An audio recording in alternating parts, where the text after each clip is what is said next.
कोलकाता की निर्भया को इंसाफ दिलाने के लिए देश सड़कों पर है। हर तरफ से केवल एक ही आवाज उठ रही है कि आखिर कब तक बेटियों को इस तरह दरिंदगी का शिकार होना पड़ेगा।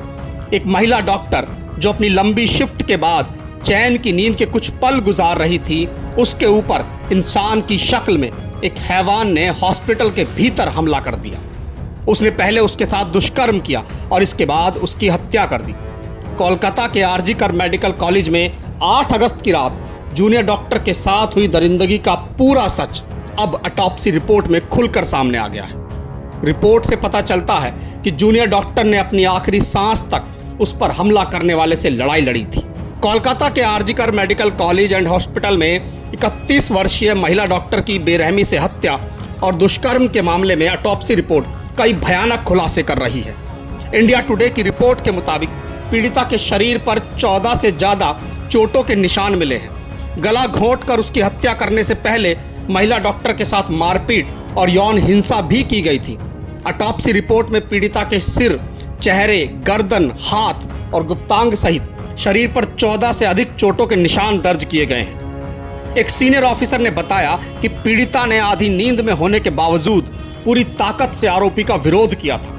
इस संघर्ष के कारण ही जांच कर रही टीम को अहम सबूत मिले हैं। पीड़िता ने संघर्ष में आरोपी के हाथों पर गहरे नाखून के निशान और खरोंचे बना दी थी। ऑफिसर ने बताया कि मेडिकल जांच में आरोपी संजय के शरीर पर लगे खरोंच के निशान पीड़िता के नाखूनों से मिले त्वचा और खून के नमूनों से मेल खाते हैं। रिपोर्ट में पीड़िता के चेहरे पर खरोंच और चोट के निशान का भी जिक्र है, जो आंखों से लेकर गर्दन तक फैले हुए थे। रिपोर्ट में कहा गया है कि आरोपी को इस बात का फायदा मिला कि हमले के समय पीड़िता गहरी नींद में थी। इसके बावजूद पीड़िता ने अपनी रक्षा के लिए पूरी जान लगा दी थी। जिस समय जूनियर डॉक्टर की लाश मिली, वह हॉल में बने पोडियम पर लेटी हुई थी और उसके शरीर पर एक नीली चादर थी। मौके पर मौजूद लोगों ने बताया कि लाश आंशिक रूप से ढकी हुई थी। गर्दन से लेकर घुटनों तक एक नीली चादर शरीर के ऊपर थी। उसका कुर्ता अस्त व्यस्त था और पतलून गायब थी।